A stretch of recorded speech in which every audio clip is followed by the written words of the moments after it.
Bab 014. Dia wanita yang berbeda, dia rumit tapi menarik, jelas Zidane pada Sam. Zidane menyunggingkan senyumnya saat kembali membayangkan wajah Via, dengan dandanan cupunya maupun Via yang cantik.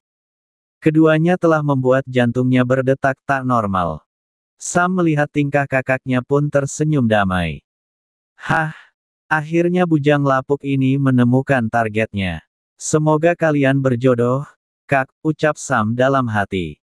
Sam, Zidane memanggilnya dengan wajah serius. Hah? Ada apa Kak? Tanya Sam penasaran karena tiba-tiba kakaknya menjadi serius. Bisakah kau membantuku? Zidane terlihat ragu meneruskan kata-katanya. Ya, Sam mengernyit heran. Bantu aku agar bisa mendapatkannya, ucap Zidane cepat. Sam masih berusaha mencerna pernyataan kakaknya yang di luar dugaan. Tak mendapat jawaban, Zidane kembali membuka suara. Aku akan memberikanmu bonus 3 kali lipat jika berhasil, ucap Zidane. Mata Sam langsung berbinar. Taburan uang sudah menghujani benaknya. Sebenarnya tanpa bonus pun, dia akan sangat bersedia membantu kakaknya. Tapi setelah ditawari bonus 3 kali lipat, siapa juga yang akan menolaknya?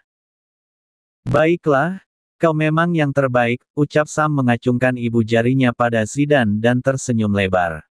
Zidane berdecak menanggapi kelakuan adiknya. Tenanglah Kak, aku pasti akan membantumu sampai berhasil, ucapnya lagi. Sam melupakan sesuatu, tangannya masih memegang 2 buah foto. Foto di mana Via pada malam Zidane membuntutinya. Via dalam balutan dress biru laut yang membuatnya begitu manis dan juga Via dengan dandanan cupu yang baru keluar dari klub malam. Hei Kak, apakah ini juga dirinya? Tanya Sam tiba-tiba. Tangannya menunjuk pada foto Via dengan dandanan cupunya, lalu matanya mengarah pada Via yang cantik. Manisnya, ucap Sam refleks. Sam keheranan, bagaimana mungkin satu wanita dengan 2 penampilan yang berbeda? Kletak, sebuah pulpen mendarat lagi di keningnya. Sam mengusap keningnya yang terkena pulpen sambil mengernyit sakit. Beraninya kau, dia milikku. Kau cari milikmu saja, ucap Zidane sambil merebut foto yang dipegang Sam dan memasukkannya lagi ke dalam amplop. Kelakuan kakaknya tak ayal membuat Sam terpingkal lagi. Karena baru pertama kalinya Sam melihat kakaknya bisa begitu posesif pada wanita, yang bahkan belum dimilikinya. Siang itu matahari nampak begitu cantik menari di langit. Taburan awan memberikan sedikit keteduhan baginya yang sedang mengeluh kepanasan. Terlihat sebuah mansion nan megah, yang bahkan jarak dari gerbang ke pintu utama memerlukan waktu 15 menit berjalan kaki. Setelah gerbang, terdapat taman kecil di kanan kiri jalan dan juga air mancur yang menari di tengahnya. Mansion itu merupakan kediaman di mana Tuan dan Nyonya besar tinggal. Karena kedua putranya memilih tinggal masing-masing. Zidane tinggal di mansionnya, sedangkan Sam lebih memilih tinggal di apartemennya yang tak perlu seluas mansion. Tuan dan Nyonya besar terlihat sedang menikmati makan siangnya. Mereka sedang memiliki seorang tamu untuk diajak makan bersama. Seorang wanita cantik dengan tubuh tinggi semampai dan umur yang sama dengan Zidane. Dari penampilannya terlihat dia seorang yang cerdas dan berpendidikan. Dan juga dia memiliki aura yang sama seperti Zidane, dingin. Namun sikapnya yang dingin hanya ditujukan pada orang-orang yang baru dikenalnya. Ayo Joyce, makanlah yang banyak, ucap Nyonya besar pada wanita di depannya. Di meja makan sudah tersaji berbagai hidangan yang kelihatannya cukup berlebihan untuk makan 3 orang saja. Tuan besar hanya menggeleng melihat istrinya memerintahkan juru masak untuk menyajikan berbagai menu saat tahu teman sekolah Zidane itu akan datang. Iya, terima kasih tante, ucap Joyce tersenyum pada Nyonya besar. Bagaimana dengan pekerjaanmu sekarang? Tanya Tuan besar berusaha untuk basa-basi. Ah, tidak ada masalah Om. Sebelumnya aku membantu Papa mengelola anak cabang perusahaan Papa di kota S. Aku diberi tugas untuk mengembangkannya. Jadi setelah tugasku selesai, Papa menarikku kembali untuk membantunya mengurus perusahaan utama. jelas Joyce pada kedua orang tua temannya itu. Jadi kau berhasil mengembangkan anak cabangnya? Tanya Tuan Besar sedikit menyelidik tapi rautnya tetap tenang. Tentu saja Om. Papa memberiku waktu 1 tahun, tapi aku dapat menyelesaikannya dalam waktu 6 bulan saja, ucap Joyce riang. Nyonya Besar yang mendengarnya pun ikut senang. Berbeda dengan Tuan Besar yang memiliki penilaiannya sendiri. Kau memang cerdas, tapi sayang kau sombong, ucap Tuan Besar dalam hati. Kau memang patut dibanggakan, saat ini wanita sudah setara dengan pria.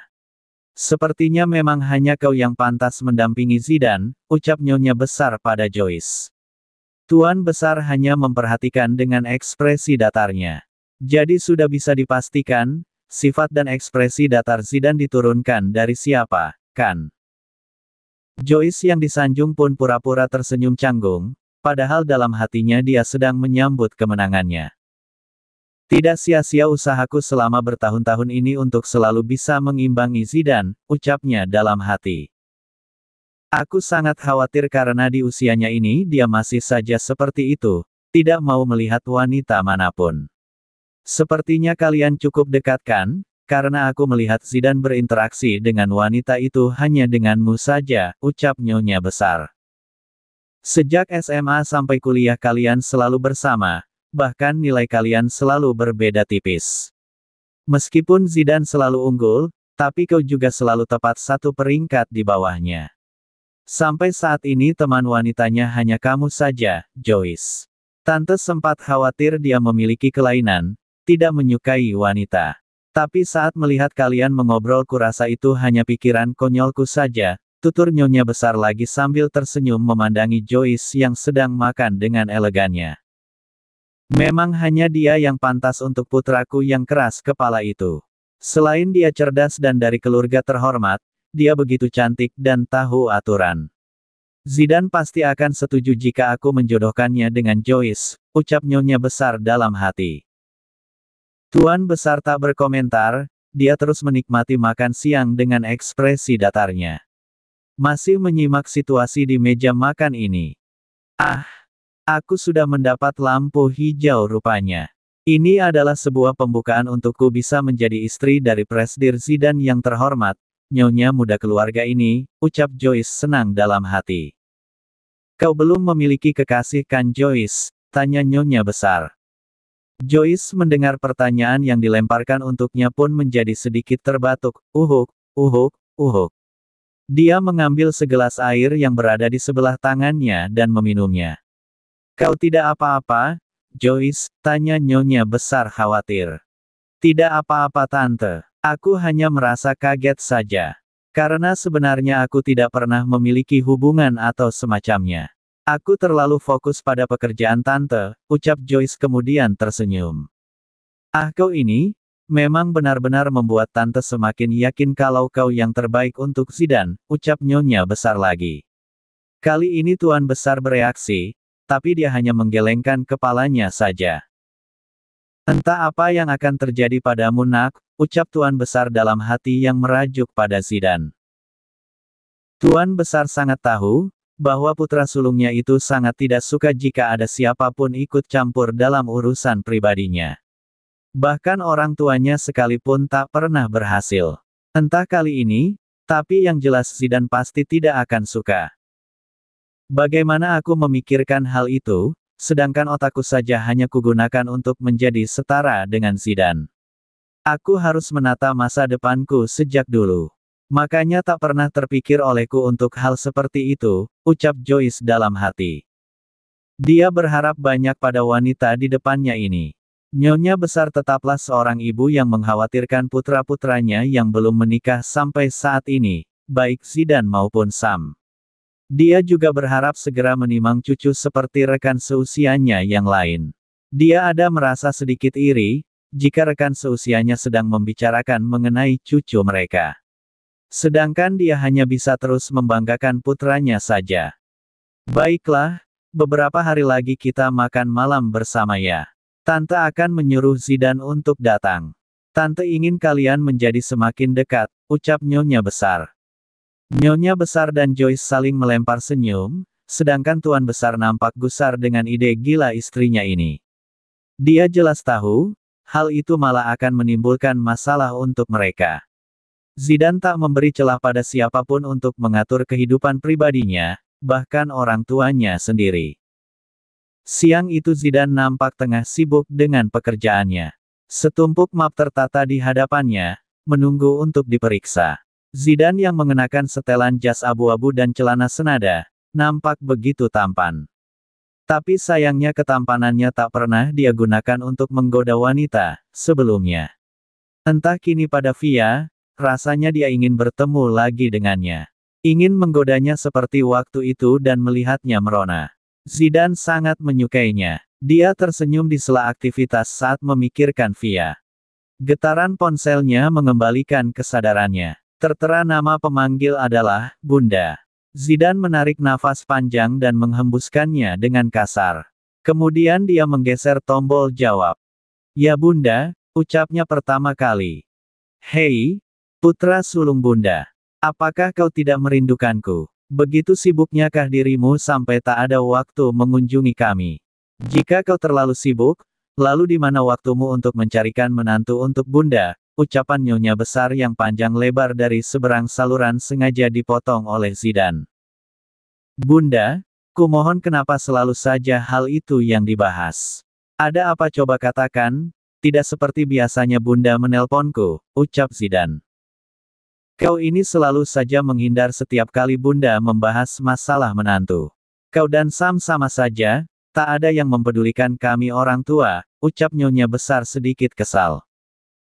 "Oh, ayolah Bunda," ucap Zidane sedikit memohon untuk menghentikan obrolan mengenai hal yang paling dia tidak sukai.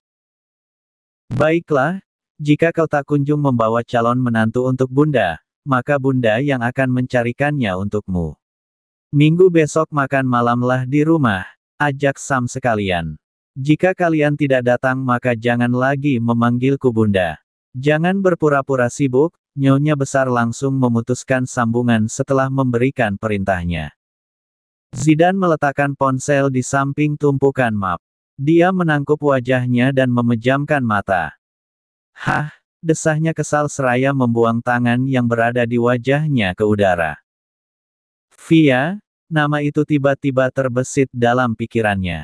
Wajahnya yang muram sudah kembali seperti biasanya.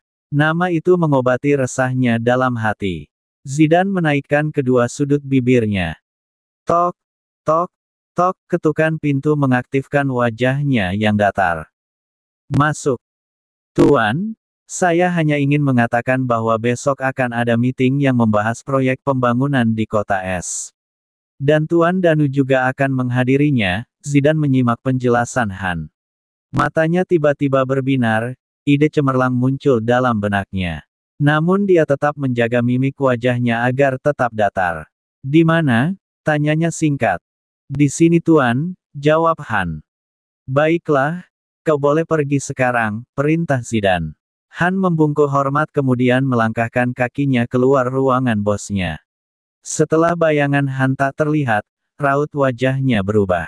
Zidane seperti mendapat pencerahan untuk menyelesaikan masalahnya dan masalah bundanya. Masalahnya yang selalu memikirkan Via, Zidane ingin sekali menemuinya tapi dia belum mempunyai alasan untuk itu. Sedangkan masalah dengan bundanya, dia sudah menemukan calon menantu untuknya. Zidane meraih ponselnya yang tergeletak di meja. Dia men-scroll kontak di ponselnya. Nama, Paman Danu, yang menjadi pilihannya untuk melakukan panggilan. "Halo," ucapnya saat yang di seberang saluran sudah menjawab teleponnya. "Ya Zidane, ada apa?" tanya Tuan Danu. "Apakah Paman sedang di kantor?" tanyanya. "Tidak Zidane, aku baru saja sampai di rumah. Aku sedang tidak enak badan. Kepalaku berat sekali rasanya," jelas Tuan Danu. "Lalu bagaimana dengan meeting besok? Apakah Paman masih bisa menghadirinya?" tanya Zidane khawatir. "Baru saja aku akan meminta Paman untuk membawa Via bersamanya," gerutu Zidane dalam hati. Tuan Danu belum sempat menjawab pertanyaan Zidane, tapi Via sudah menghambur ke dalam kamarnya. Via terlihat begitu khawatir. "Ayah, Ada apa? Ayah sakit. Di mana yang sakit? Besok ayah tidak usah bekerja dulu ya. Lebih baik ayah istirahat dulu di rumah.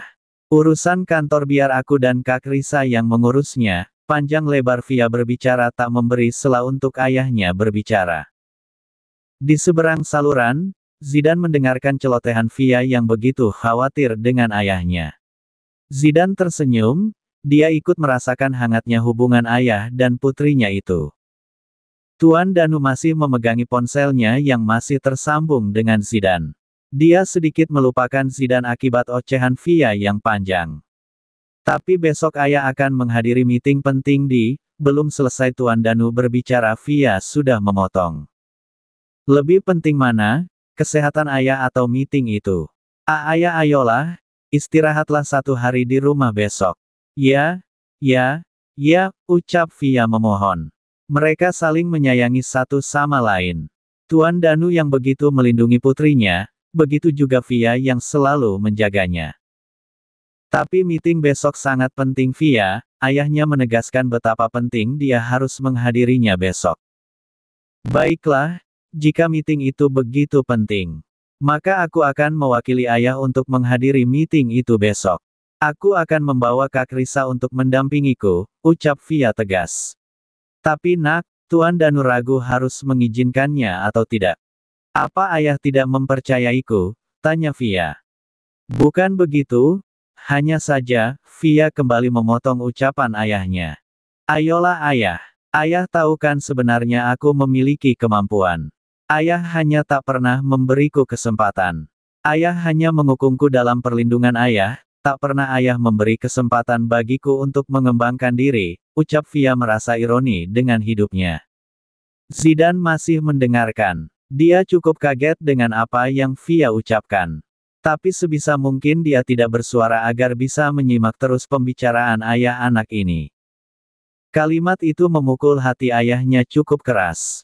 Mata Tuan Danu tiba-tiba menggenang, dia tahu memang itulah yang dia lakukan pada putrinya. Tapi itu dia lakukan hanya untuk melindunginya semata. Tuan Danu tahu Via cukup berbakat dalam beberapa bidang. Dan Via adalah anak yang cerdas. Sekali dia belajar, maka dia akan dengan cepat berkembang dengan sendirinya. Tapi Tuan Danu juga tahu, makin putrinya memiliki kemampuan, makin berbahaya resiko yang akan dia hadapi. Baginya, lebih baik dia menyembunyikan putrinya dari muka umum. Hal itu dia lakukan untuk melindunginya, dia tak ingin terjadi sesuatu apapun pada putrinya kesayangannya itu. Tuan Danu menghela nafasnya. Baiklah, aku percaya padamu, ucapnya yang akhirnya mengalah pada ego yang selama ini dia turuti. Terima kasih ayah, kalau begitu aku akan bersiap-siap untuk besok. Ayah harus beristirahat, jangan memikirkan pekerjaan dulu. Oke, ucap Via diakhiri dengan kerlingan matanya. Kemudian dia mengecup kening ayahnya dan berlalu pergi. Tuan Danu menggeleng sambil tersenyum menatap langkah Via yang menjauh. Dia sudah kalah, usahanya selama ini untuk melindungi putrinya telah ditumbangkan oleh beberapa kalimat yang dikeluarkan langsung dari mulut putrinya sendiri. Seperti keluhnya yang sudah tertahan begitu lama dan memuncak akhirnya. Mungkin sekarang memang giliranmu Via, gumam Tuan Danu.